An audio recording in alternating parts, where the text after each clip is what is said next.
Assalamualaikum warahmatullahi wabarakatuh. Semangat pagi, bertemu lagi bersama Fromi di pelajaran PLH.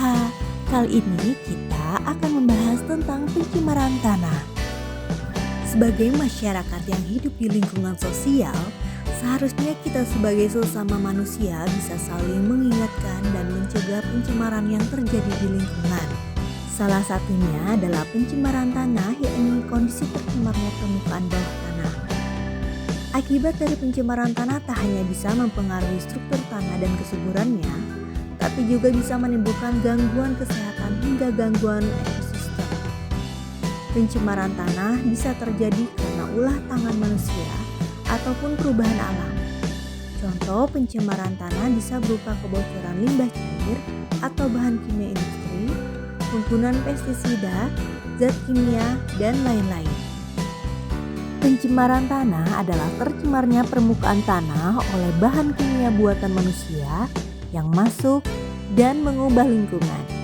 Pencemaran tanah dapat berakibat pada kesehatan maupun lingkungan. Selain dapat memperburuk keadaan lingkungan dan alam, juga dapat mengancam keselamatan makhluk hidup. Adapun penyebab pencemaran tanah itu bisa disebabkan oleh limbah industri yang merupakan sisa hasil produksi. Bentuknya berupa padatan, lumpur, atau bubur yang berasal dari proses pengolahan. Misalnya sisa pengolahan pabrik gula, pulp, kertas, rayon, pengawetan buah, ikan, daging, dan sebagainya.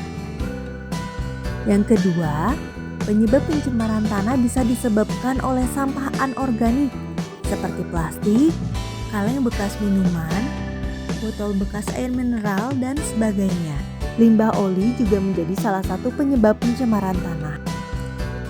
Limbah pertanian berupa sisa-sisa pupuk sintetik untuk menyuburkan tanah atau tanaman, serta limbah cair yang merupakan hasil pengolahan dari suatu proses produksi, itu merupakan salah satu penyebab dari pencemaran tanah.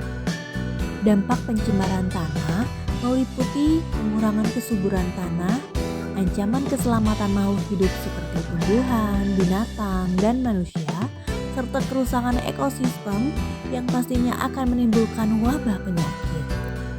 Lalu, apa akibatnya jika pencemaran tanah dibiarkan? Yang pertama akan timbul sampah yang menutupi permukaan tanah, menyebabkan tanah tidak bisa dimanfaatkan. Yang kedua, timbunan sampah mengeluarkan lindi atau air sampah juga bau. Lindi yang meresap ke dalam tanah menyebabkan keracunan pada tanah. Akibatnya, tanah tersebut tidak dapat ditanami.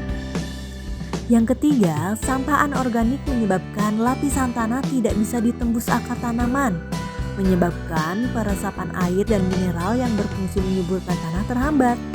Yang keempat, limbah cair rumah tangga jika meresap ke dalam tanah akan merusak kandungan air tanah dan membunuh mikroorganisme di dalam tanah. Yang kelima yaitu limbah padat industri.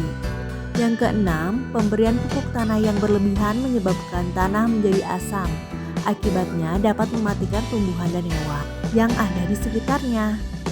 Yang ketujuh yaitu pemberian pestisida secara berlebihan. Untuk dapat mencegah pencemaran tanah, kita dapat melakukan sistem 3R, reduce, reuse, dan recycle. Merupakan salah satu hal yang bisa dilakukan olehmu di rumah.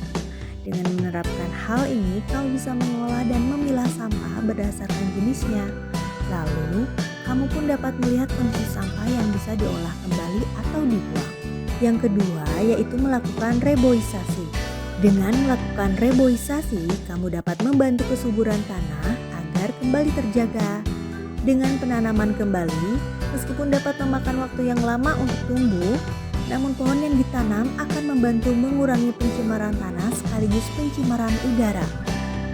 Selanjutnya, kita dapat mengurangi pestisida secara berlebihan. Karena dengan mengurangi pestisida secara berlebihan, itu adalah merupakan salah satu cara yang bisa dilakukan, terutama jika kamu hidup di lingkungan perkebunan atau pertanian yang selalu menggunakan zat kimia ini.